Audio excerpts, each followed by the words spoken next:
পালন করতে পারি না, দাবি আদায় করতে পারি না। এই জন্য সরকার আমাদের কথাকে গ্রহণ করেন না, গুরুত্ব দেন না। আমি আজকে প্রস্তাব দেব আয়োজক কমিটির থেকে, আপনার স্বল্প একটু সংখ্যক স্বরাষ্ট্রমন্ত্রীর সাথে যোগাযোগ করুন, বৈঠক করুন, স্বরাষ্ট্রমন্ত্রীর সাথে বৈঠক করুন, এমনকি মাননীয় প্রধানমন্ত্রীর সাথে বৈঠক করুন। হিজবুত তাওহীদকে আমরা কেন বন্ধ করতে চাই এটা তাদেরকে বলেন, বুঝান। যদি আপনারা তাদেরকে বুঝান, আমি মনে করি অবশ্যই বুঝতে বাধ্য হবে।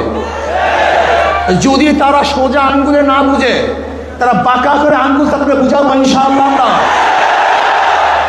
আগে বুঝান তাদেরকে, তারা বুঝতে বাধ্য হবে যে তাদের বিরুদ্ধে আমাদের শত্রুতা নাই। তারা ইসলামের দুশ্মন, আমাদেরও দুশ্মন। ইসলামের যারা বন্ধ হবে তারা আমাদের বন্ধ হবে।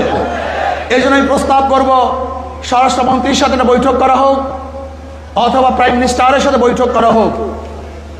এরপরেও যদি সরকার এই ওলামায়ে কেরামের, তাওহীদি জনতার কথাকে গুরুত্ব না দেয়, তাহলে সরকারকে কিভাবে গুরুত্ব দিতে হয় সেই ব্যবস্থা আমরা গ্রহণ করবো ইনশাআল্লাহ। তারা ভাইরা আমার, আমরা ঐক্যবদ্ধভাবে যদি এই হিজবুত তাওহীদের এই বেঈমান ওর বিরুদ্ধে আন্দোলন করি, সংগ্রাম করি, তাহলে বাংলাদেশে কোনো জায়গায় কাজ করবে এরকম কোনো জায়গা বাংলাদেশে ওর জন্য থাকবে না। সমস্ত জায়গা বন্ধ করা হবে, ওর প্রদর্শনা বন্ধ করা হবে, ওর কাজ বন্ধ করে ইনশাআল্লাহ হকের দাওয়াত গোটা বাংলাদেশে আমরা ছড়িয়ে দেব।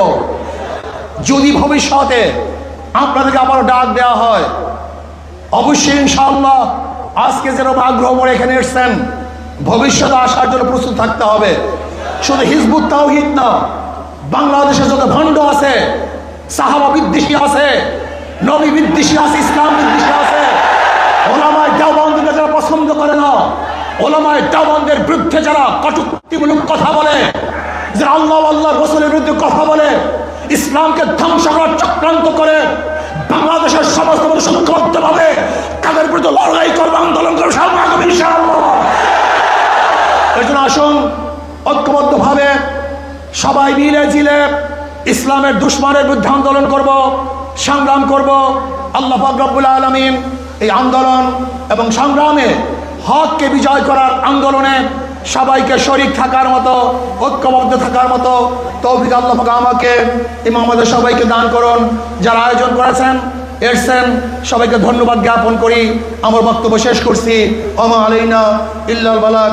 আসসালামু আলাইকুম ওয়া রাহমাতুল্লাহি ওয়া বারাকাতুহু।